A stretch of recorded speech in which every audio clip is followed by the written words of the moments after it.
Hello everyone, welcome to day 2 of this running series for 10 days. ఈరోజైతే మనం walking చేసుకుంటా ఇంట్లో వాళ్ళతో ఫ్యామిలీతో మాట్లాడుకుంటా బీచ్ దగ్గరికి అయితే వచ్చేసాం. బీచ్ అంటే బీచ్ కాదు, ఇది ఒక చిన్న లేక్ దగ్గర బీచ్ మట్టేసి రాళ్ళేసారు, బీచ్ అనేస్తున్నారు. ఇది ఒకటి కనిపించింది.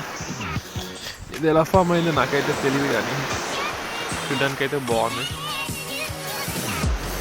చూసుకొని వెళ్ళిపోవాలన్నమాట, వాటిని డిస్టర్బ్ చేయకూడదు. ఇలాంటి రాళ్ళ ప్రదేశాల్లో ఉన్నప్పుడు ఫస్ట్ చేయకూడదు పని ఏంటంటే వీడియోలు తీయడం. వీడియోలు ఆపేసి పైకి వెళ్ళిన తర్వాత మళ్ళీ మాట్లాడటం. కనిపిస్తుంది కదా 4 బిల్డింగ్స్, అది మా కాలేజ్ వెనకాలే పార్క్, లేక్, మంచి లేక్ కాలేజ్ అనమాట. ఇది వే అటు సైడ్ ఏమో ఒక ఐస్ స్కేటింగ్ ట్రయల్ చేశారు, అది కూడా చూపిస్తాం మీకు కొంచెంసేపట్లో. సో ఇవే అంతా మళ్ళీ రన్నింగ్ చేసుకుని ఉంటాం.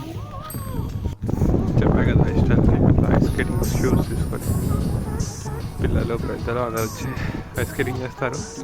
మనం కూడా ఐస్ స్కేటింగ్ నేర్చుకుందాం అనుకుంటాను. అది ఎట్లా అవుతుందో చూద్దాం.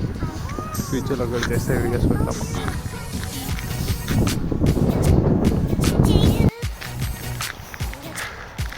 ఈ రోజుకి అయితే మా కాలేజ్ మొత్తం రౌండ్ వేసారు.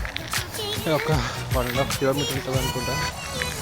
ప్లస్ ఒక పార్క్లో లేక్ దగ్గర ఒక 1 kilometer నుంచి పిచ్చర్లో చాలా కష్టం భయ్యా. ఏదో వచ్చేద్దాం రన్నింగ్ అనుకున్నా, కానీ పిచ్చర్లో బ్రీతింగ్ అసలు అనట్లేదు. ఇంప్రూవ్ అవ్వడానికి ట్రై చేస్తాను. మళ్ళీ రేపు కలుస్తాను.